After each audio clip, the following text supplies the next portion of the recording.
Alright, today's movie review is on Love Affair from 1939, starring Irene Dunne and Charles Boyer, and directed by Leo McCarey.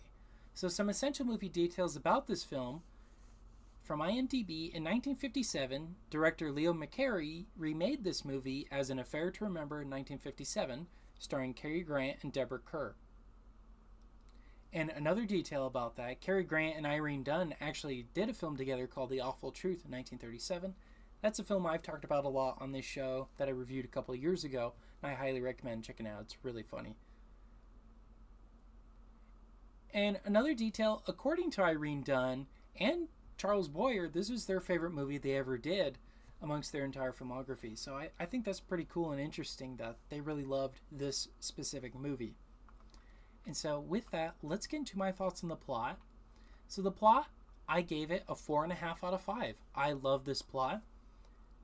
I don't love the idea that they're cheating on their lovers. This isn't quite as bad as the David Lean films that I always review. Those ones, they're legitimately already married and committed to someone. You know, these movies, or this movie rather, they're not really involved with their romantic relationships. Like, I'm pretty sure Charles Boyer's character is engaged, but he hasn't seen her in months. And then Irene Dunne, she doesn't really have a relationship with the guy she's kind of seeing. So it's not as bad as those David Lean films. I don't know, I have a hard time with those kind of stories. But in this case, it's not as bad. But still, you know, it's a bit messed up. But ironically, I felt that the lovers were a bit more developed in the 57 film. We actually spent a lot more time with them than we do in this movie. This movie, they're hardly really a part of the plot, honestly. Like the guy, I mean, as soon as she comes back and says, I'm going to go marry Charles Boyer. I forgot the characters' names. I'll just use the actors' names. And then that's when she gets in the accident and whatnot. And he was kind of helping her try to get to that point. Oh no, they're just friends, right? At that point. So, like I said, they weren't really even together. And then Charles Boyer's fiancée doesn't really play a big part in the film, like she really does in The Affair to Remember, her character in that. So I think they're a little bit more developed there. I don't know. But other than that, my favorite scene in the movie really is when they're at their grandma's house. It's very wholesome. I love the scene that they're playing music together. It's a beautiful moment. I also love how the film ends with Boyer realizing why Irene Dunne couldn't make it to their meetup. And I thought that was really, really touching, especially when, you know, the door closes and we see the painting in the mirror. That just gets me every time. I love that moment and that scene. And yeah, I love that. But something else my wife pointed out to me as we watched it together that was interesting was, why would the doctor be okay with her not talking to her would-be lover, you know, about her injuries? He's like, oh yeah, that's perfectly fine. It's like, wait, what? Why? It doesn't make any sense. It does for the sense of the drama and whatnot, but if you really think about it, you're like, a normal doctor would have said, no, go talk to him. What's wrong with you? It's a little weird, and I get she doesn't want him to see her all broken or whatever. I don't think it should have been the doctor. I actually think it should have been her friend guy being like, okay, yeah, we won't tell him. Like that, I think that would have made a little bit more sense than the doctor. The doctor, he's like, it just doesn't make any sense. So, I don't know. It seemed a little weird that the doctor was willing to do that. But anyways, those are my thoughts on the plot. A 4.5 out of 5. Alright, let's talk about the acting. I gave it a 5 out of 5. I thought it was superb. I love Charles Boyer and Irene Dunne. I think they have incredible chemistry together, and they're both really good in their roles. His best scene to me is when he's making his monologue and talking about his hurt feelings, but kind of in an indirect way, kind of digging the knife into her when she already feels bad that she couldn't go because she got in an accident. So it's just all of that. I love that scene. I also love, though, when he realizes it and he doesn't say anything. He just looks up and sees the painting, and then we see the painting, and then, oh, that's just a beautiful moment. And I thought he did excellent acting there. I also loved Irene Dunne as well. She was super sarcastic for most of the film, But to me, her best scene actually is when she's with the grandma and singing and whatnot. And we kind of see more of her sweeter side and whatnot. I really loved that. And she had just been kind of, standoffish, sarcastic. But that moment, I really think, is when their relationship started to blossom. And I thought that was really good. And it helps us see in her a different light.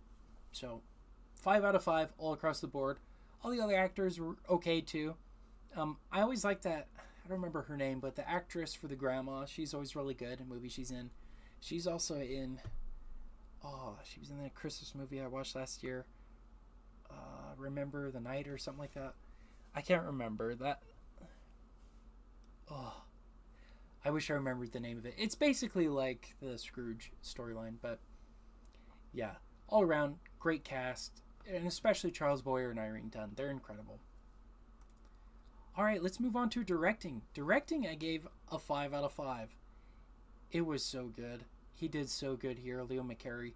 I could see why he would want to remake this story because he just loved it so much. He actually developed it based on a real experience of him traveling with his wife because he's like, I'm sick of doing these screwball comedies.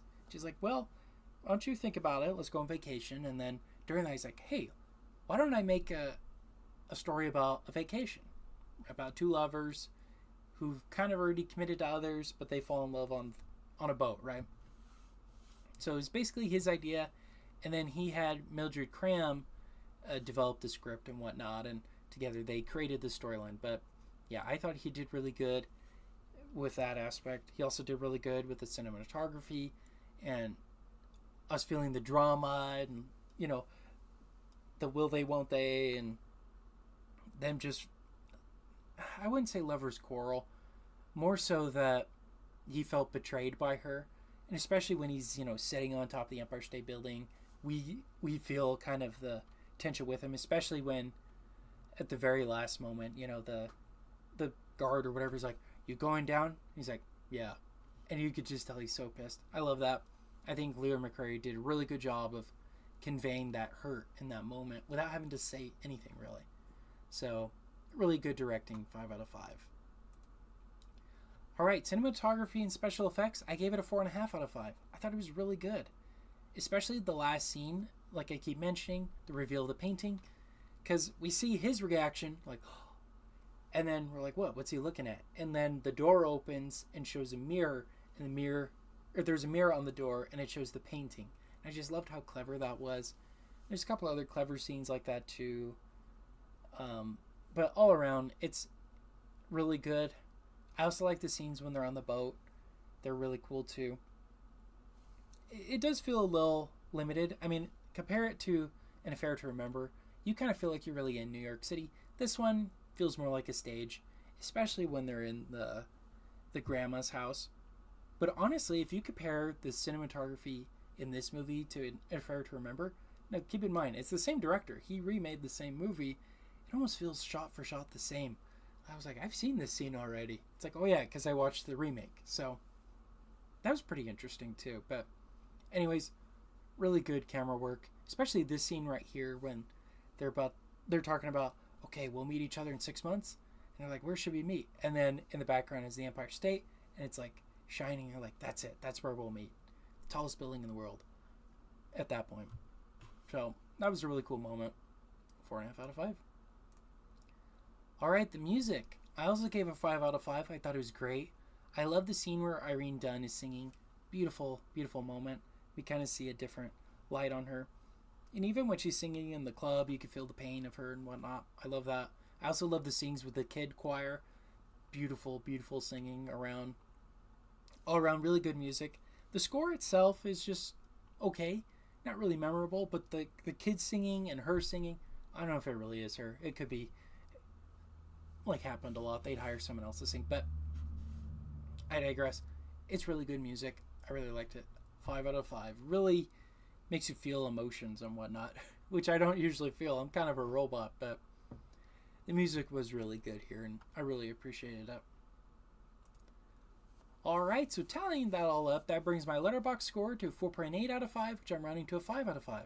So that brings my Criticalist score to a 96%. So would I recommend this movie? Yes, I would.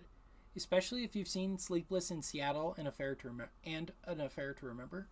Now, if you've ever seen Sleepless in Seattle, they're talking about An Affair to Remember, and that movie, Sleepless in Seattle, is a loose remake of that, and then An Affair to Remember is a remake of this. So, if you want to see like a trifecta, like watch all three of them.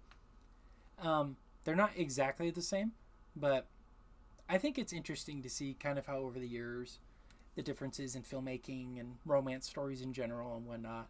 It's pretty interesting. But yeah, I had a great time with this movie. You know, like I mentioned, the affair part I don't love so much, but it's not, like I mentioned, as bad as like a David Lean film where they're actually already married or whatnot. It's still a bit messed up though.